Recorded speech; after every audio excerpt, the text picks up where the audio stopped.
Sejam bem-vindos ao Nerdologia. Eu sou o Átila, biólogo, pesquisador e são minerais, Marie. Minerais. Hoje vamos ver o que há no centro da Terra. Viagem ao Centro da Terra, de Júlio Verne, não foi a primeira nem a última obra de ficção a especular o que se passa no subterrâneo. E não falo das milhares de pessoas que vivem em túneis esquecidos em cidades como Paris ou dos Morlocks. Falo de ir bem mais fundo. Isaac Newton já se perguntava o que havia dentro da Terra e achou um jeito indireto de medir isso usando a lei da gravitação universal de Newton. Como a força de atração depende diretamente da massa e gravidade, ele calculou a massa da Terra e descobriu que ela tinha uma densidade 2 vezes maior do que as rochas que encontramos na superfície. Ou seja, ela tem recheio e recheio denso. Mas fomos ter a primeira noção realista do que se passa dentro do planeta por causa de terremotos.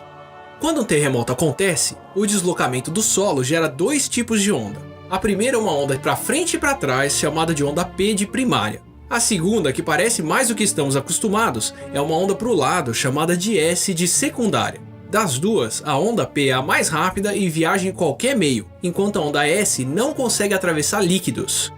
Em 1909, o croata genial Borro viu os dados de alguns dos primeiros sismógrafos, um sistema de pesos e tinta que registra a vibração do solo, e percebeu variações nas ondas P e S que explicaram o planeta. A primeira coisa que ele notou foi que as ondas P viajavam mais rápido depois de uma certa profundidade, ou seja, passavam por algo mais denso. A camada de cima, mais leve, é o que chamamos de crosta e tem entre 15 e 70 km de profundidade nos continentes e chega a ser tão fina quanto 5 km no fundo dos oceanos. A camada de baixo, mais densa, é a camada do manto e é onde fica a rocha derretida que chamamos de magma ou lava quando sai da crosta.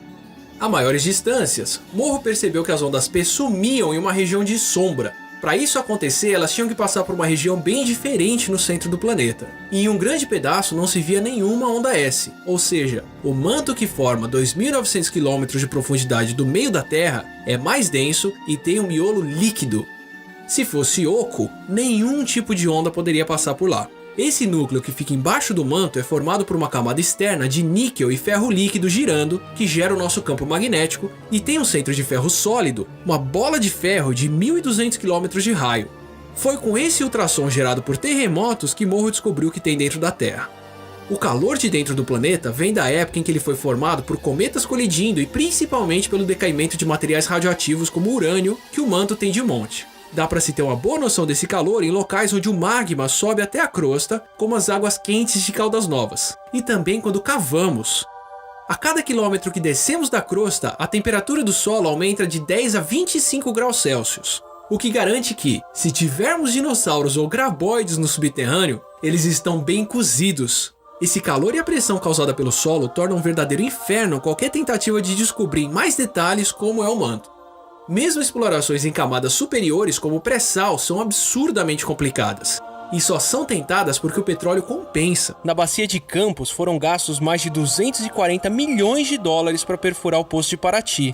São 2 km de profundidade no mar para se chegar até o solo oceânico, mais 1 km de solo pós-sal, mais 2 km de sal, para então se chegar em um poço a mais de 7 km de profundidade. Os nomes correspondem a quando os solos foram formados. Há 150 milhões de anos, quando a América do Sul se separou da África, bactérias fotossintetizantes ocuparam o oceano bastante salino que estava se formando e se depositaram junto com o calcário que produzem no fundo do mar. Por cima dessas bactérias se depositou uma camada de sal que pressionou e cozinhou o material pré-sal até formar petróleo, que depois foi soterrado por mais solo, o pós-sal. Em 1961, os americanos criaram um projeto chamado Morro, que seria para a geologia o que a corrida espacial foi para a astronomia. Eles queriam usar um navio para servir de base para perfurar a parte mais fina da crosta, o solo oceânico a 4,5 km de profundidade do mar. 5 anos e gastos absurdos depois, e o Congresso cancelou o projeto porque só conseguiram perfurar 600 metros. Já os russos, que afinal são russos, foram muito mais além.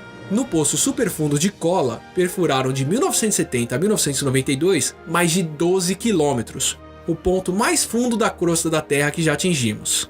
O que, como o SciShow comentou, não dá 0,2% da profundidade da Terra. Eles chegaram em rochas com mais de 2,7 bilhões de anos e temperaturas de mais de 180 graus Celsius que impediram a broca de continuar.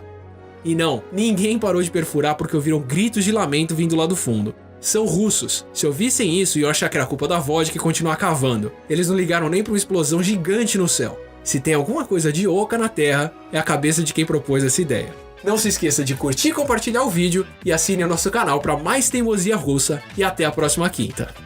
E aproveite este clima gostoso de futebol e dê um chute certeiro na Nerd Store para levar a sua camiseta Brasil tem que ter fezes! nerdstore.com.br.